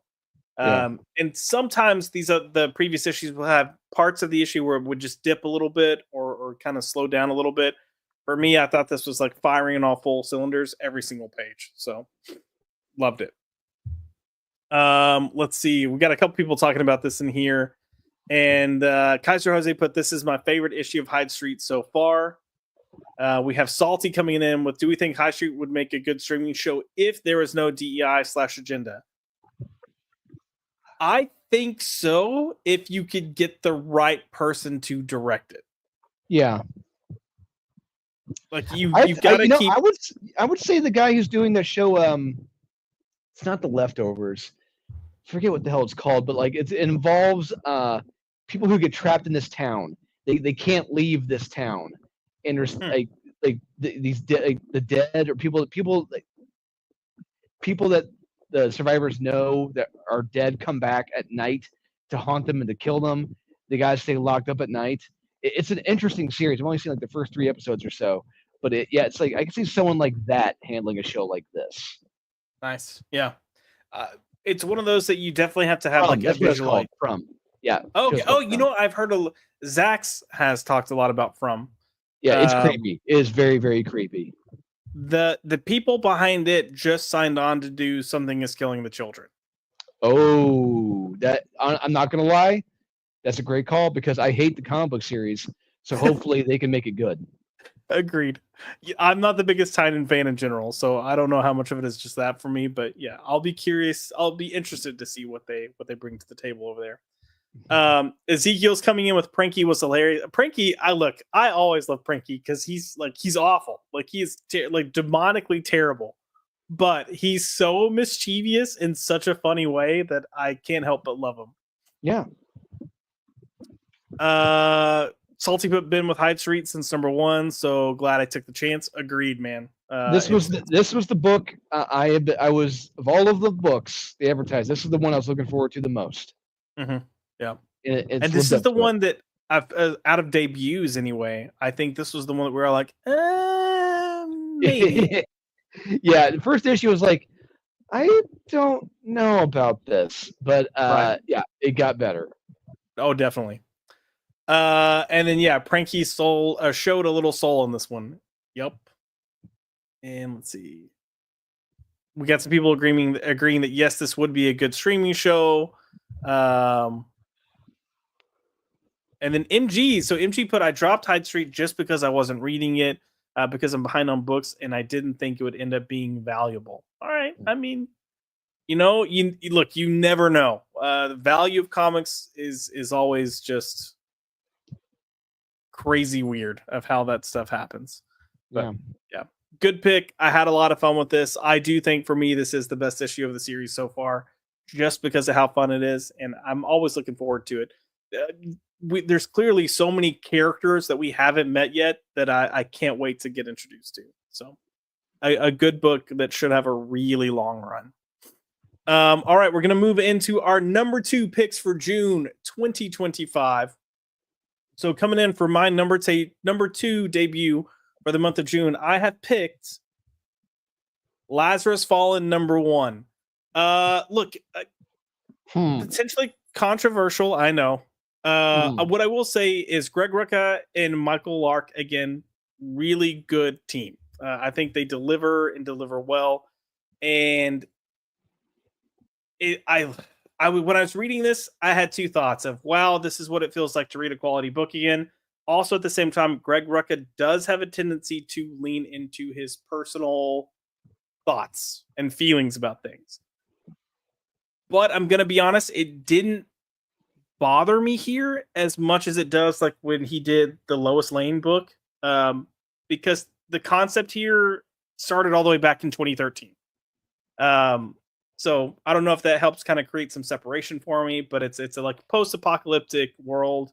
And this story, which is going to be the final chapter or the final run in the Lazarus series, really kind of kicked things off with an interesting plot. So for me, I thought it was a solid read, executed quite well. I like the realism in terms of realism in terms of how he depicts the world. And Michael Lark's art, and this whole concept of Forever wanting to tear everything down from the inside now kind of reminded me of the main plot from Dollhouse. So I'm curious to see if it continues that same approach. But in a month where there really were not a lot of great titles debuting, this definitely stood out in my opinion. Are you a fan? Have you read Lazarus? Are you a fan of Lazarus? I want to say I tried reading because I know it's been a series for a while. Like he's done like a mini series for this. I tried reading the first volume. I couldn't get into it. Gotcha. It's a very bleak book. I mean, it's not a happy book by any means at all. No. And the whole concept is you have, rich families that are now kind of controlling the world, and each of them have a Lazarus, and yes, yada yada yada. But it's dark. I don't mind dark. I don't mind things that are edgy. And for me, this was a win.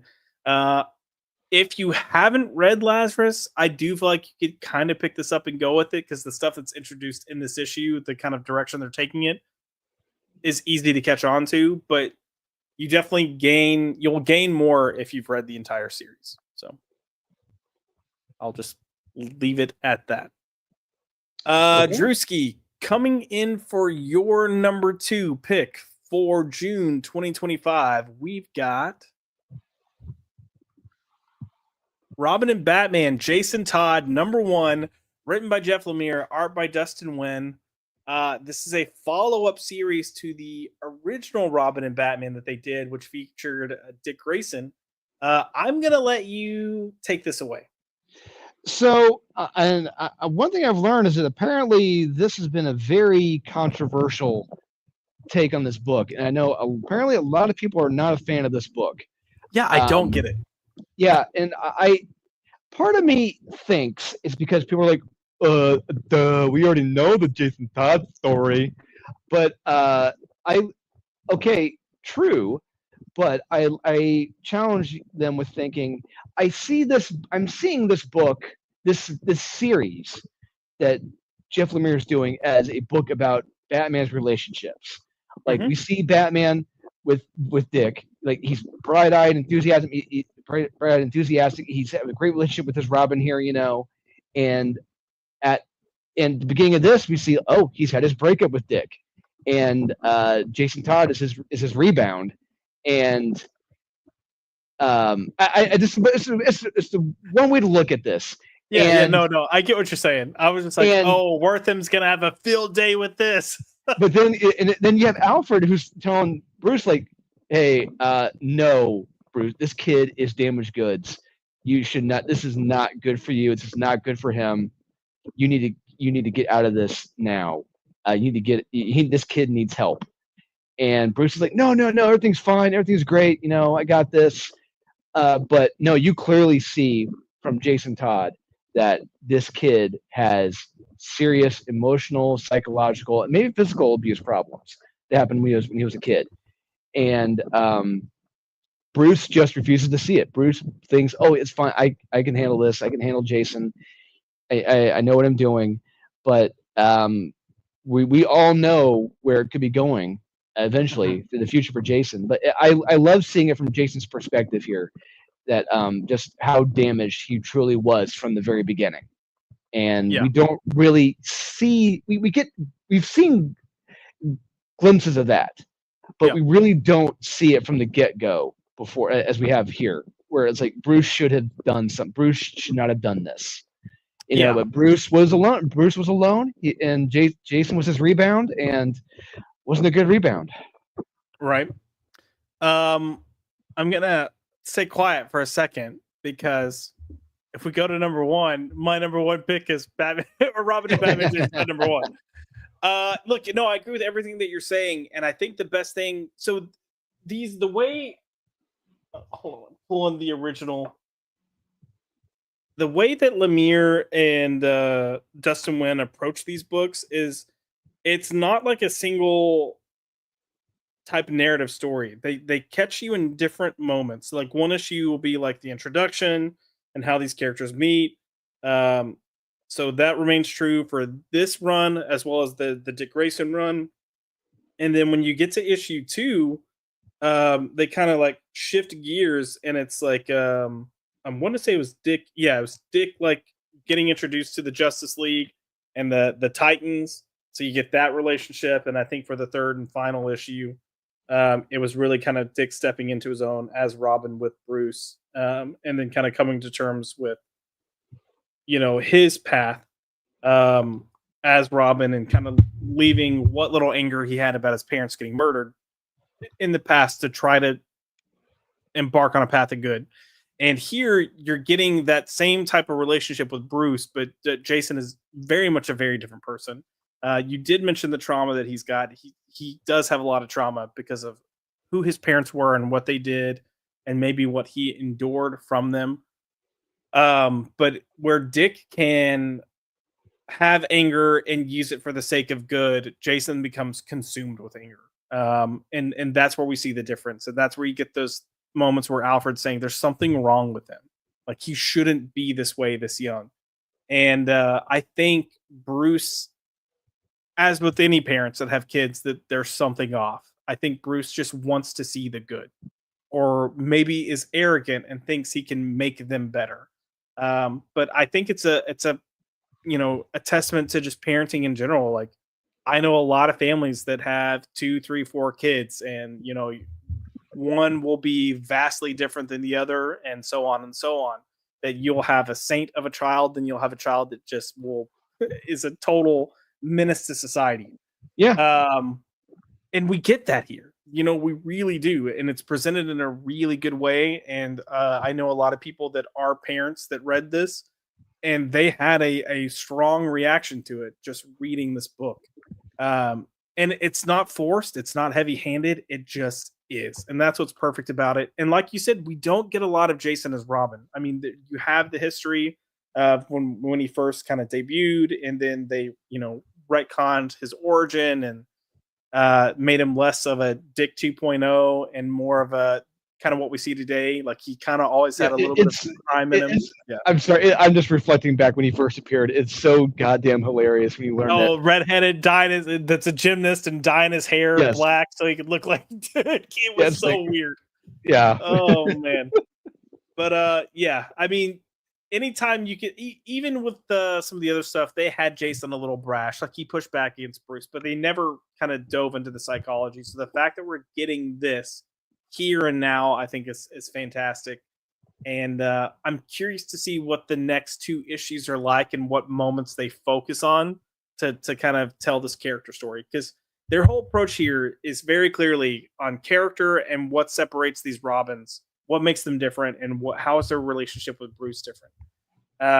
So if they do continue this, like I think they are, I think seeing this from Jason, seeing this from Tim, and then seeing this from Damien's perspectives, it's gonna be a great collection. And not just that, you're seeing Bruce in different aspects of his life. Yeah, and which is great. Like you said, you see Bruce here. He's been hurt. He's alone, and he's just looking for a Robin to fill that void. And he refuses to see the problems. And I like that. You understand where Bruce is at in his life now, and I'm very, very curious to see what Jeff is going to do after Jason dies, when he's dealing with Tim. That's going to be really good. You can see Bruce at another point in his life. So this is great stuff. This is really, really great stuff. Because if you know your history, that's the point where Bruce is pretty much rejecting the concept of a Robin, is when Tim comes in. Yeah, and part of Tim's mission is to pretty much prove to Bruce, like, no, you kind of need a Robin, man. Like, Bruce at that point, he's just grounded. Yeah, Bruce pretty much does not exist. He's like 24/7 as Batman. Yeah, he's always on the go, and it's great stuff. Yeah. So again, I absolutely love this issue. I think it's a total banger of a book. If you're not reading it, please go read it. If you didn't pick up the original run, it was 3 issues of 40-page stories, but just fantastic stuff. And we haven't talked about Dustin Nguyen really, but God, he's fantastic painted art. He captures light moments really well. He captures just dark, heavy moments really well. He's so diverse with his style and this painted look that I'm a huge fan of the guy. I've loved everything that he's done, and this is no exception. So, all right, Truski, are you ready for your number 1 pick? Let's do for it. June 2025. Someone asked about this earlier, and I'm sad to say that I think it was Salty. I'm sad to say Transformers is not on our list. Just kidding. It's totally on our list. We have kidding. We're kidding. That reminds. Did you ever see that Mad TV skit where they're like the flight attendants and they're like, "Oh my god, we just blew an engine. Everyone, strap in, put your seatbelts on," and they've got the like oxygen mask dropping. They're like, "Strap your oxygen mask on.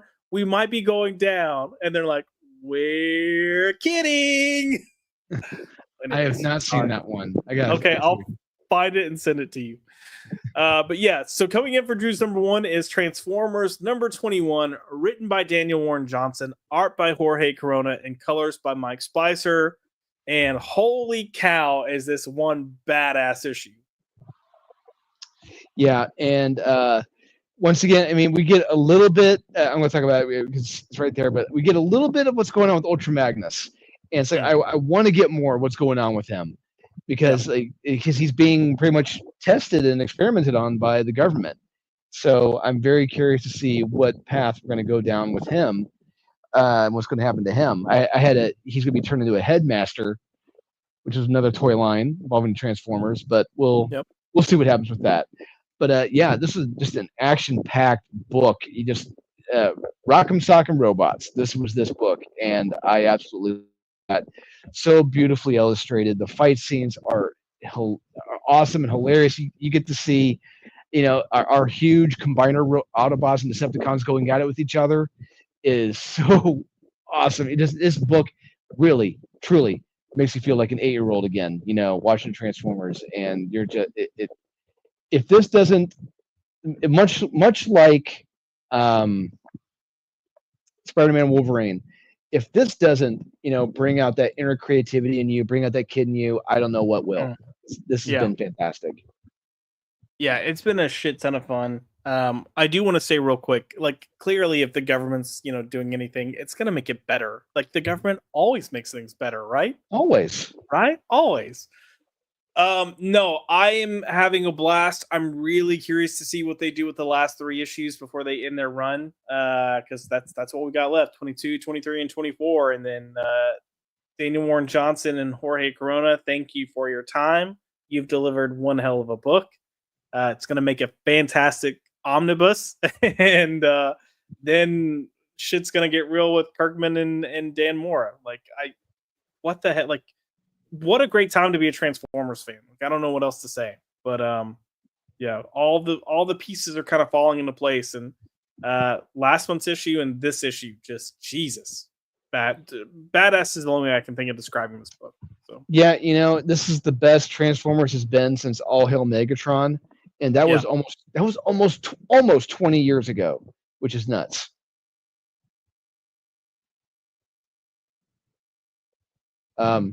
Oh, Josh, towel rack. Muted. What a hoe. I was like, towel rack. There you go. Beep this towel rack. I'm like scombing the comments, like, what's happening in the comments? And then I saw a box pop up. Anyways, yeah, definitely a fantastic book.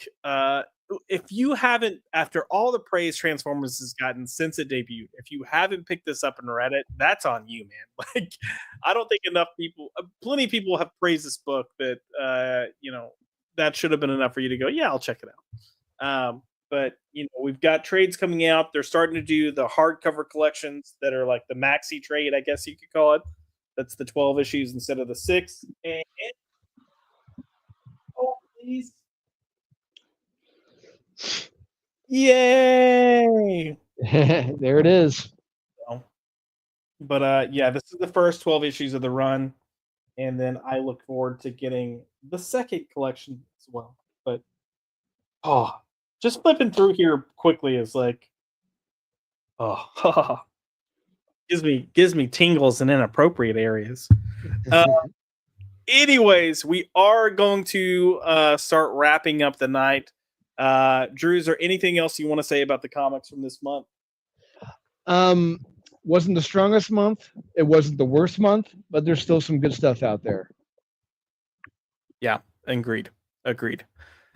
Also, just a reminder, since I didn't pick 5, if there was a debut that you thought should have been in my top 5 that didn't make it, let me know in the comments after the live has ended. That way it's in the regular comments. But I'll be curious to know what should my number 5 pick, what should it have been? And maybe I missed something, or maybe we just disagree. Either one. Okay.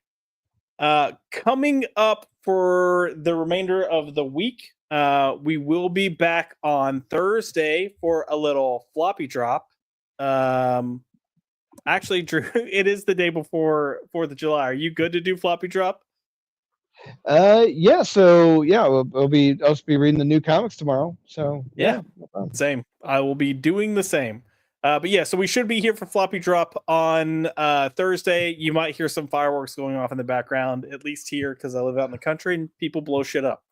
And then on Sunday, we will have the debut of Pop Talk. So this will be the stream that is for members only. It's going to be open range, free topic. You guys are going to get to decide what we discuss. And if you have something you want me to talk about, bring it up. Maybe it's a movie that's not like superhero comic book related. Maybe there's trailers that have come out for things that aren't superhero comic book related. I'm going to try to keep this to pop culture stuff that isn't related to comics in any way. Because a lot of the stuff if it's comics related, we're going to try to cover at some point anyways. But maybe you want something random, like what are my top 5 fast food burgers? I don't freaking know. I don't care. This is here for you guys. And then once a month, we'll actually have a member stream where if you are a member, you can come on and we'll just hang out on stream together. But yeah, first episode of Pop Talk coming up this Sunday. We've got to start somewhere. So that's what we're going to do. It's going to be open range for people to give their ideas of what they want future conversations to be about. For the most part, nothing is off the table. I will even try to find some of my old stuff, scripts and pitches. So if you ever want to hear about that or see pieces of that, I'll pull that up. And yeah, we'll see how things go and what happens. And we've got Salty coming in, or not Salty, but we got Cajun coming in. First topic for Josh to talk about: why are you gay? You know what? That is a question that the world will never be able to answer. Because why am I gay? I tend to hate most of the gays. So we also have $2 coming in from Salty Traveling C. Dude, thank you so much for that super sticker. I really appreciate you being here each and every week. I love talking comics with you. And, if you ever stream sometime, I'm happy to join you as well. But for those $2, let's do a little... let's do a little bit of this. We're going to go with some Serenity action. Nice. I want to resolve this like civilized men. I'm not threatening you. I'm unarmed. Good. Oh, yeah. Not bad. Yeah. But, yeah, dude, I really appreciate it. And MG put, imagine wanting good Batman and not immediately thinking of Matt Fraction. I will see. We'll see what happens. Oh, I'm being told to check my DMs before we go. Hold on. Hold, please. Holding. Da, da, da, da, da, oh, I have a clip for you to use. Oh, gosh. What is this?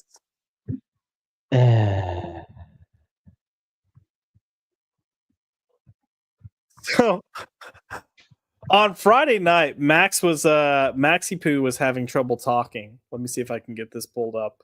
I think this was the comment that someone put for Max to read, but let me see if I can get it going here for a second. And we'll maximize. And this. You ever had a dream that you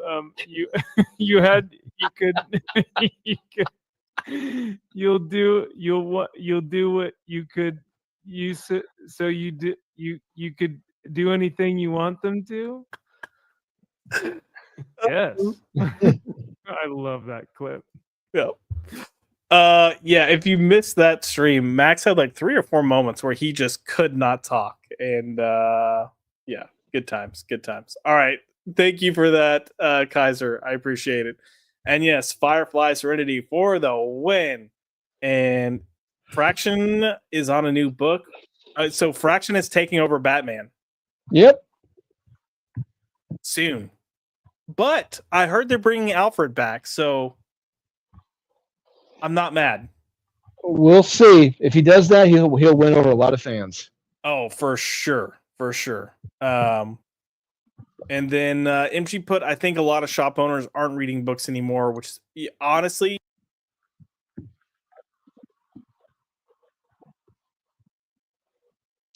Oh, Josh, tower rack.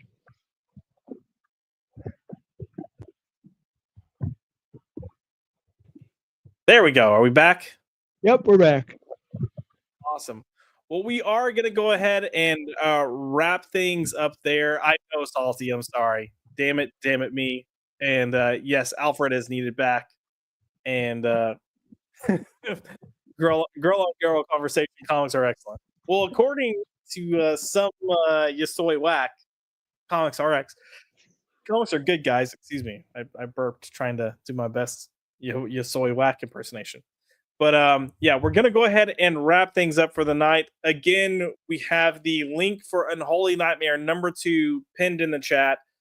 Go support the book. If you haven't picked up the Gollum 10-page special backup issue, do it. I don't know what's wrong with you people. Just do it. Just do it. Like I don't even have any stakes in this book. Just do it. Get like but no, like really you need to. But go back to book, and then for the final 48 hours, they are dropping that additional JC Grande cover, which is badass. And yeah, looking forward to that popping in there.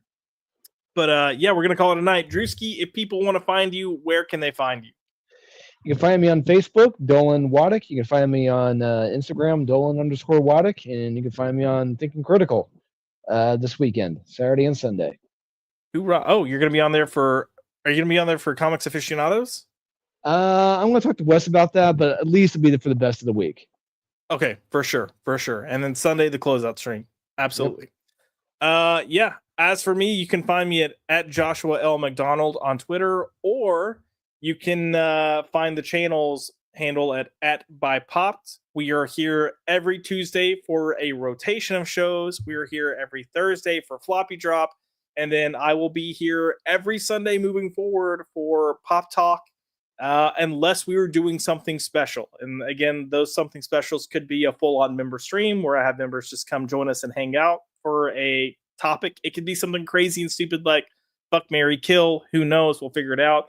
And then on some rare instances, we will do episodes of OnlyJosh where I'll have a panel come on and discuss whatever that topic is, which if you've seen the episodes of OnlyJosh, you know that the whole point of that is to have like real life, honest conversations. And I'm excited to get back with that and discuss some things. So if you have ideas for topics for that, I'm open to that as well. But a lot of fun stuff planned for the future. And as always, thank you guys for coming in and hanging out in the chat. And oh God, Kaiser put let's play MASH on Sundays. Like the TV show MASH. I can't get like kicked for streaming a show. Anyways, thank you guys for being here. As always, we appreciate it. JK, good night to you as well. We will see you guys on Thursday at 7 to talk about this week's books. And of course, if it's a bad book, we're going to go see what those lovely, wonderful souls over at Leagues of Comic Geeks have to say about it as well. But until then, I guess I hope you guys have a fun time. Have a fun Wednesday. Go to your comic shop, support them, just buy good stuff, and talk to you Thursday. Bye.